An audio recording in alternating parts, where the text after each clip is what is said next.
Kuasa hukum Yosep keceplosan sebut Arigi ada di TKP tapi langsung diralat.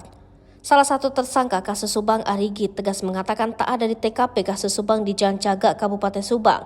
Arigi merupakan satu dari 3 tersangka yang tak ditahan polisi. Jumlah tersangka kasus pembunuhan ibu dan anak di Subang itu sendiri ada 5 orang.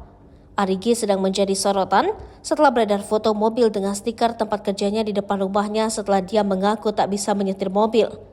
Selain itu, dia juga disebut Muhammad Ramdhanu atau Danu ada di TKP dan jadi salah satu pelaku pembunuhan bersama saudaranya Abi.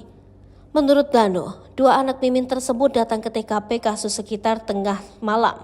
Kata Danu, Arigi mengambil golok yang diambilnya atas suruhan Yosep Hidayah yang juga tersangka kasus Subang. Tak lama setelah itu, Danu mendengar suara teriakan yang berasal dari Amel. Saat mengikuti suara tersebut dari kamar, Danu mengaku syok karena Abi membenturkan kepala Amalia Mustika Ratu ke dinding.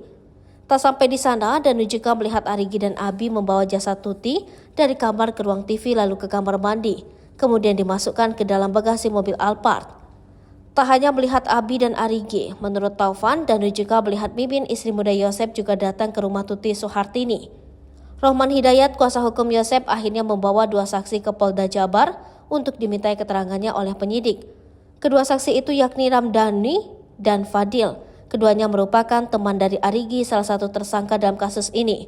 Dikatakan Rohman, Fadil dan Ramdhani bakal memberikan kesaksian soal posisi Arigi, Tuti Suhartini dan anaknya Amalia Mustika Ratu dibunuh pada 18 Agustus 2021. Namun Rohman saat memberikan keterangan sempat keceplosan menyebut Arigi ada di TKP meski kemudian langsung diralat. 2 orang saksi ini pada malam kejadian menemani Arigi dari jam 9.30 malam sampai jam 9 pagi.